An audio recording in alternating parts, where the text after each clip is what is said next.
and welcome back to the best thing you watched. If this edit is odd, that's because I'm in York and my internet is great.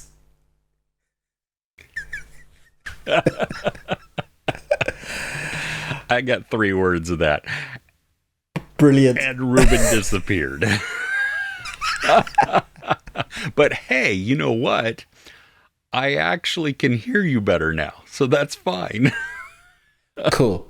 I'm just going to keep talking and then we'll see what we can get. I can't hear you at all now. No! If you can't see my face, or rather, if you can, wow, congratulations. If you see my face moving, I'm in York and the internet is crap at the moment, so we're just going to do this. I hope you enjoy what we can get you this week. It might be a little bit haphazard. Hi, Chris. I'm waving. I'm completely naked. I'm picking my nose and scratching my butt because I can do that now. Perfect.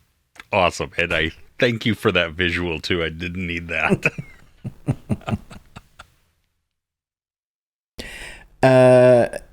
I'll let you talk now. Why don't you just talk about who won the competition last week?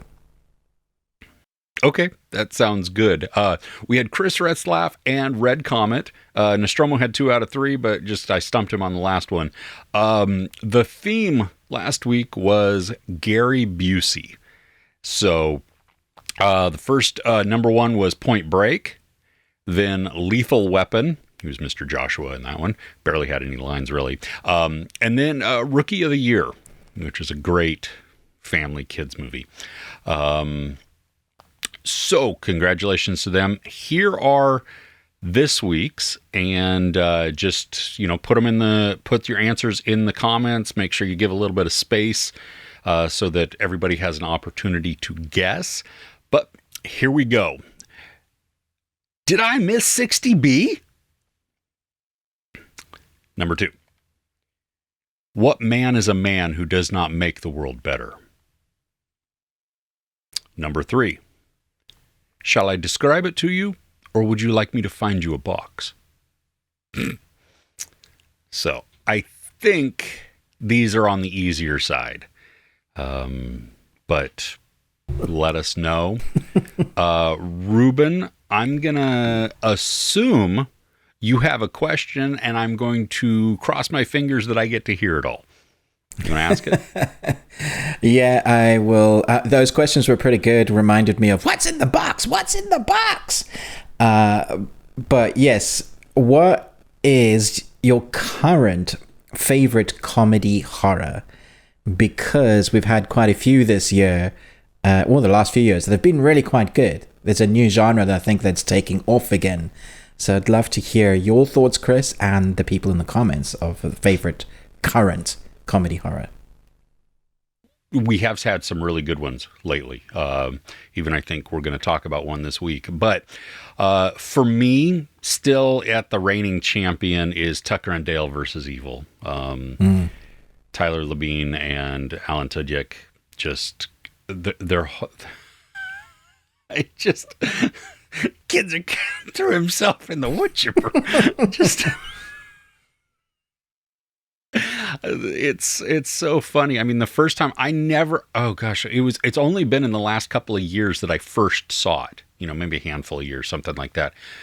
Because I didn't understand what the movie was. And so I never clicked on it and I never watched it. And then once I did, I was like, holy crap, why have I not done this? And so now I own it on, Steelbook, Blu-ray, 4K or whatever. And I watch it yearly minimum. So what about you? Yeah, I mean, that's such a good one, isn't it? It is one of our repeat favorites. Maybe not so current, but like in the 90s, 2000, I think it was 2000s, there was a comedy horror with Seth Green called Idle Hands that I recently rewatched, and Jessica Alba, and it's so funny. It reminds me a lot of The Evil Dead, if The Evil Dead didn't take itself too seriously, which is funny because if you watch Evil Dead 2 and The Army of Darkness, that's when it doesn't take itself seriously. This one is all about the guy that he's so lazy that his one hand gets possessed because of his laziness. So he's got to try and stop it from killing people, and then it just goes on a rampage. And then there's a whole lore thing about it, and it's just craziness and stupidness, and still works because of the time frame of when it was set in. It's that sort of stupid comedy worked back then, and because it's kept its nostalgia and the way it looks with its aesthetics, with the color palette, the way they spoke, guys on drugs, and his best friends are one of them is Seth Green, that now has a bottle in his head and is a zombie, and he's like, oh man, you killed me, I can't believe you did that, but they're still friends with him. A lot of fun. I've not seen this one. Nice. I just added it to my list. Hey. Well, should we dive into what is the best thing we watched this week? Cool. Why didn't you start? Yes. Okay. Well, continuing on the theme of comedy horrors or horror comedies, Totally Killer on Prime came out. Time travel, very, very reminiscent of Freaky. That had Catherine Newton and Vince Vaughn, or Happy Death Day. Both, yes. I believe, Christopher Landon movies, who might be doing the next Scream. And just when you have this quirky little concept, where for this one, there's a serial killer that had happened in the past, and then he returns 30 years later or 40 years later, whatever. Kiernan Shipka stars in this, and she's our main protagonist, and something happens within her family, and which then is traumatic to her. She accidentally goes back in time, and since she's back in the 80s when the first killings were happening, she is now working to try and stop that. This utilizes the timeline, or at least time travel rules, as butterfly effect. So change something in the past, it changes it in the future, which causes all kinds of funny things. The comedy for me really worked because you have a modern sensibility in a time where at that time we didn't see anything wrong with it. Now looking at it through a different lens, it's like, holy crap, we were just a terrible society. The things that we said to people, the way that we referred to people, the whole thing, it was just like, yeesh, that's not cool. We've grown. And so we get that. But the mystery for me was good. The violence was fun. I don't think there were any unique kills or anything like that. But it wasn't so much about that. It was more about just having a really good time while watching this slasher, and participating in the chase, appreciating the mystery of it, and then having characters that we get to see grow, because Shipka meets her mom in the 80s, and her mom is not anything like how Shipka knows her. And so we get to watch a transition happen in that. And so I appreciated that too. I thought it was funny. She gets to see her dad as well, and her friend's mom and parents and stuff. And so it's quirky and it's silly, and it's now going to be, for me, a yearly watch, because I had a lot of fun with it. Would this be on your list, Ruben? No, yes. It is on my list as number 5 if we had time to get to it, so it's there, but I didn't know whether we would have had time. I think I like it as, it does what it says on the tin. It says you know exactly what it is. My only negatives would be that I didn't really care about any of the characters.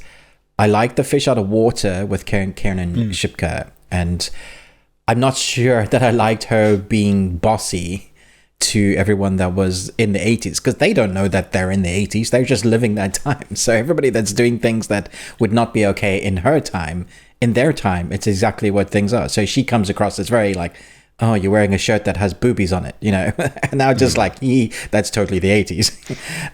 But there were some things that I'm glad we've corrected, like... Yeah, totally that is. There are some things that I'm glad we corrected, like the scene with the parents with the smoking in the car. and the kids in the back just like they open the window and they're just like puffing out, and you're like, we did that. That's a thing that we actually did. I mean, that was normal. Like, we just didn't get that, you know, cancer was linked to smoking, or we were ignorant about it. I do think when we got kills, they were gory, but I do think they could have been a little bit more creative. I think they hamstrung themselves. I don't know if that's the word. Because it's called the Sweet 16 Killer, the guy has to stab you 16 times. And visually, in your mind, that sounds scary. But at least with like killers like Freddy or Scream, you know, they could really vary. But here, the guy is like 1, 2, 3, 4. You're like, okay. And also the mask itself, I didn't find the mask that scary. It just felt like someone had bought it out of a costume shop. You found it scary, Chris? It was a terrible mask. No, I didn't find it scary at all. The mask was the mask was horrifying, but in a terrible way. I mean, yes. One interesting thing was, I don't know about you, but it felt like the fight scenes were almost martial arts and good. Like the one fight scene with Karen and Shipka fighting the guy in the mask, they looked like they were like doing a few martial art moves. I was like, since when does a killer have like these sort of skills? And I thought that was interesting. It was different.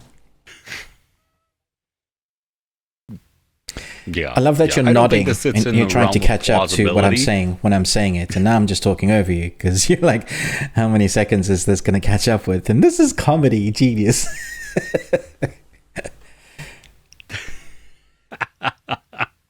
Well, that's okay. That's such as technology there, you know. But yeah. No, okay. So I liked it a lot more than you did, but still enjoyable. Yeah. Okay. What's on your what's top of your list then? Well, it's interesting because we've got a couple of films to talk about today because we're doing Halloween month and we're talking about a couple. One that we know we're talking about, the other we don't know what we're talking about. One of those films led me down the path of watching something similar. Like, you know, when you watch something, your streaming services will then suggest something else.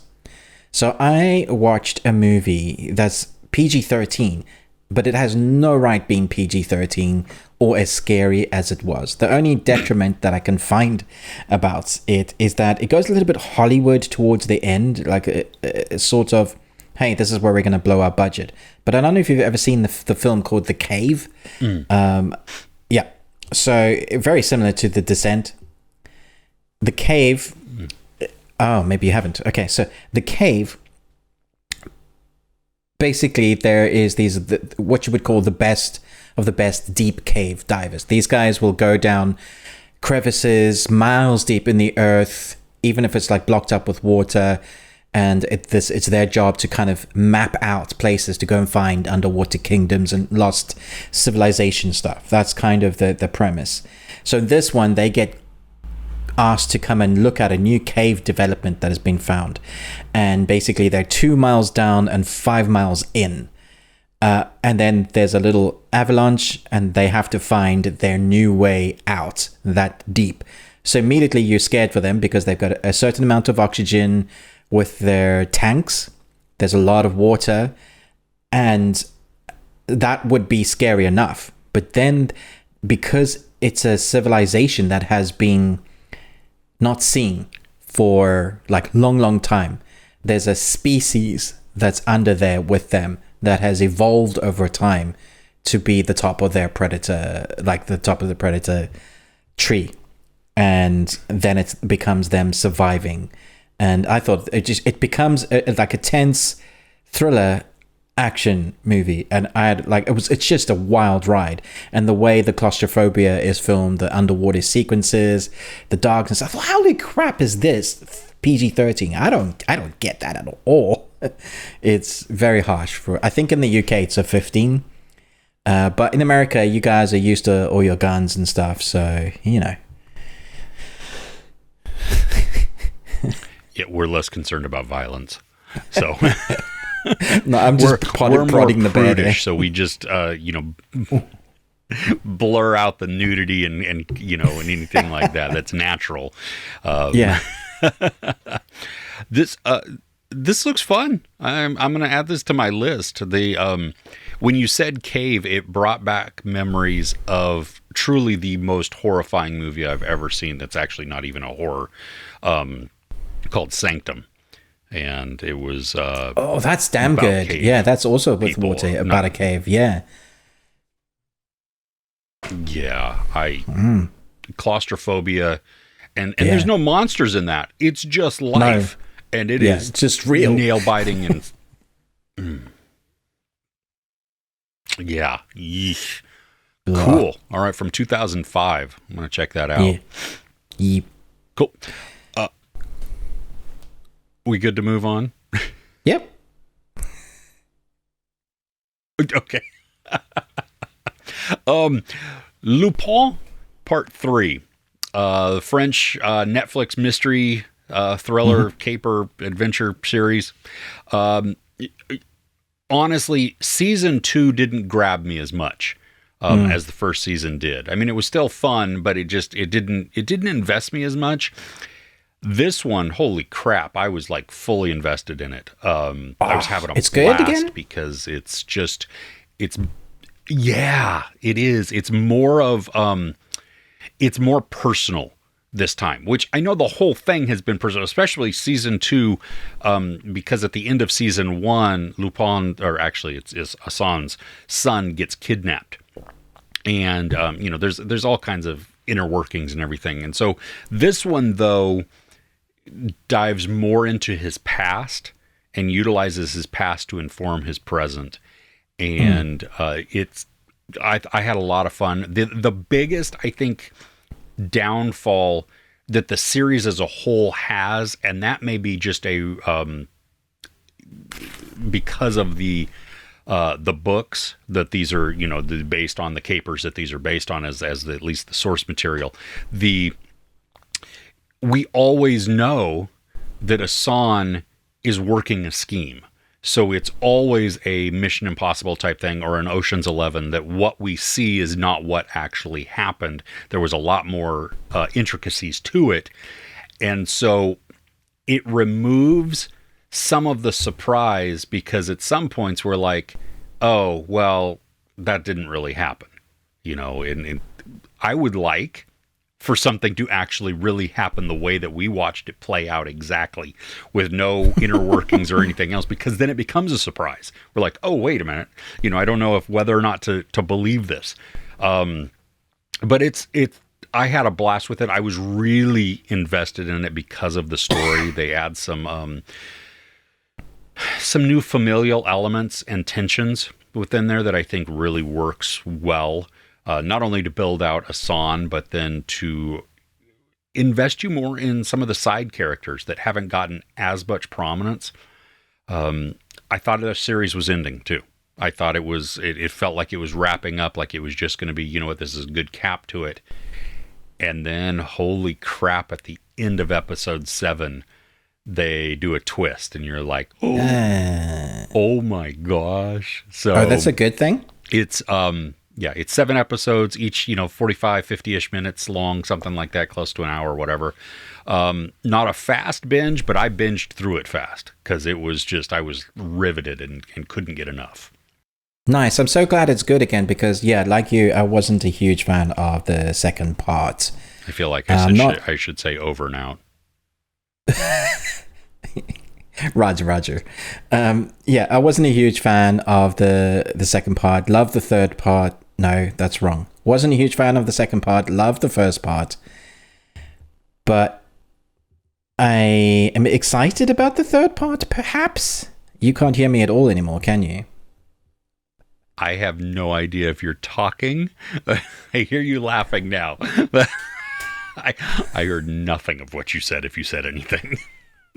When Evil Lurks is a scary film that you should not be watching before you go to sleep. Unfortunately, I decided to do that, and that was a mistake. I'm not sure I loved it, but it's a film that sticks with you because it makes you think. It's a possession film that we haven't Well, we have seen, but not quite done in this way. I've never seen possession done on a scale like this. A very interesting, large, atmospheric, wide possession, but also like as if it's a disease. It reminded me a little bit of the Denzel Washington film. I think it's called Fallen. I can't quite remember the title. It might be Fallen, where a demon passes from one person to another just by touch. It's a similar premise. I really like the idea of how Chris's face is changing to the words he doesn't know that I'm saying. But also, I think this is a really well done atmospheric film, but feels slow. So when you get the brutality of the kills in this movie, I was shocked. There's some things I've never seen done before on screen, and they don't shy away from it. But when you see the dialogue that they're talking about, kind of establishing what's going on in the movie, I did kind of zone out a little bit. Not everything needs to be said. So like I'm in two minds with this film. One, it kept making me think, and I didn't like the outcome of it, but it was the logical outcome for this film. Two, brilliantly executed and really, really brutal. So I guess that's why it's on the best thing I watched this week. This one was, wow. Visually grotesque. You're right. Atmospheric, definitely.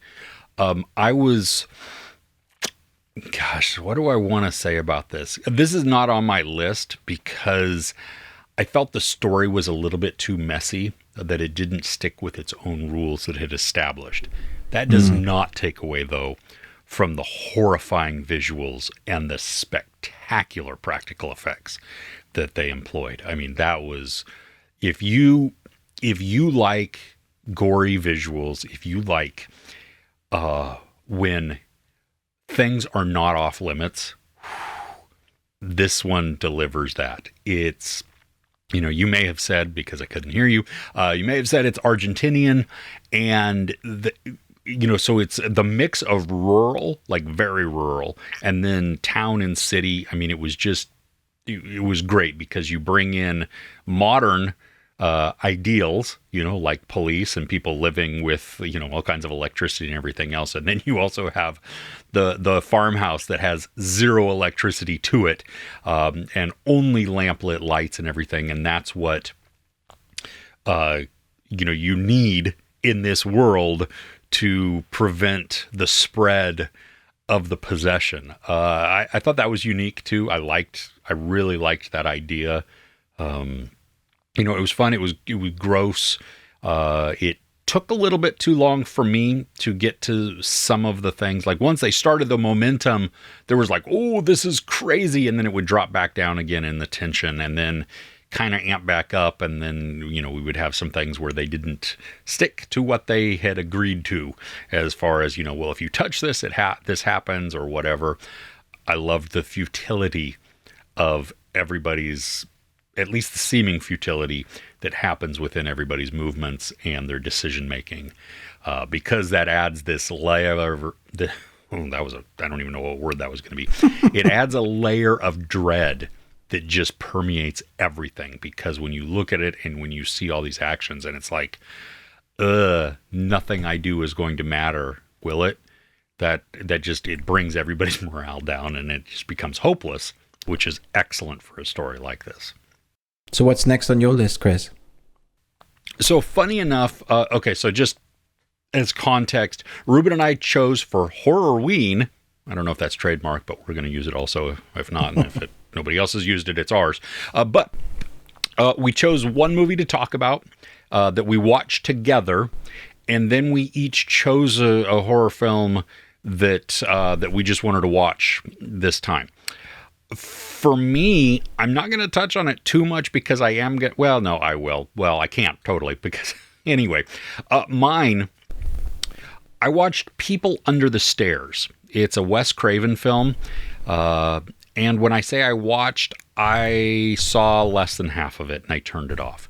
It is a horror comedy that was not working for me. It was just way too silly and way too goofy.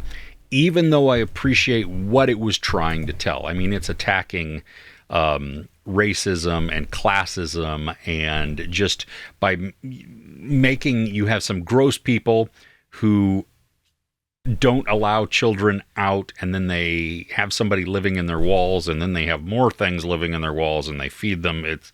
It's disgusting. What really, I think, didn't work for me that really just pushed me over the limit was the music that was accompanying the actions. The music was this very whimsical is not the right word. Maybe more like carnival, except not creepy carnival, like silly carnival music. And it didn't match the tone at all. It made things feel very light and lack of attention. This was a first time watch for me too. I had never seen it. I thought I had seen it, but I didn't. And it's just, yeah, I know, how dare I? It's just, yeah, it was, I expected a lot from Wes Craven. This movie just does not hold up. Maybe it gets better as it goes along, but 25 minutes in, 30 minutes in, and I'm still like cringing at the entire thing. That's a lot to ask. It stars Ving Rhames, which is awesome.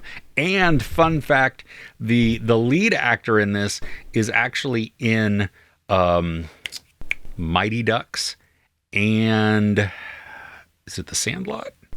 I have to look that up. But it was kind of cool just seeing him as a kid, because he was child actor for that for a while, and Brandon Quinton Adams, and so he was great. He was doing well in that, but yeah, Sandlot and the Mighty Ducks. So anyway. Okay, so it's been a really long time since I saw People Under Stairs, probably like way, way back when. I remember being scared of it, but I'm not even sure, like you, that I've seen all of it, or if it even in context is the same film, because now that I'm thinking about it, I'm thinking of the Children of the Corn in context with the kids under the stairs, so I may have to go back and see how bad that film actually is. I saw someone do a deep dive on an anime film that it came out in the 80s that a lot of people...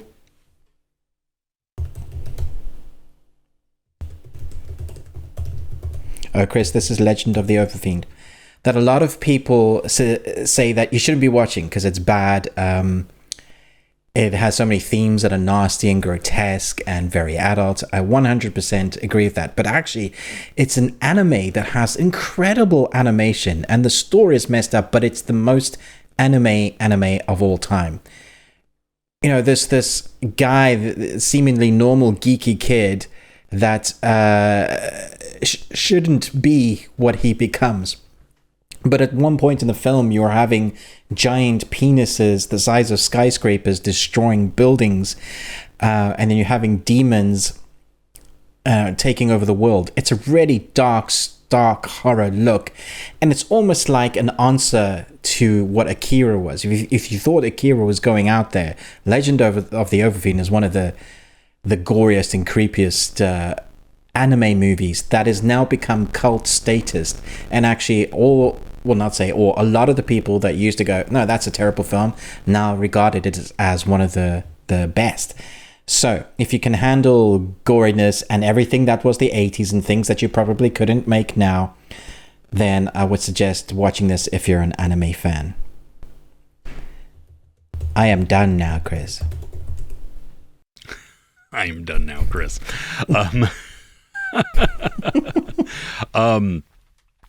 Okay. So that I have not seen that, but I think you've told me about that before. Like it feels like a horrifying story, or just like gross and graphic and everything, especially for an anime. So I'm going to have to try and find that. And you may have even said where you watched it. I don't know. So we're going to talk about a movie that we watched that is, it's atrocious. It is probably, when people say, oh, this is the worst movie I've ever seen, or this is the worst movie of the year, I'm sorry. I don't buy into that hyperbole, because when you're commenting on something that is in the theater and it's, you just didn't like it. Fair enough. You don't watch enough movies, though. I'm just telling you right now. Mary Had a Little Lamb. It is now in the public domain. We had Winnie the Pooh, Blood and Honey, which is a terrible movie, but one that I saw in the theater, and because of the theater experience, it was outstanding. I mean, it was great because everybody there knew what this was all about. Mary Had a Little Lamb hit VOD this week, and let me tell you, this is a terrible, terrible, terrible movie.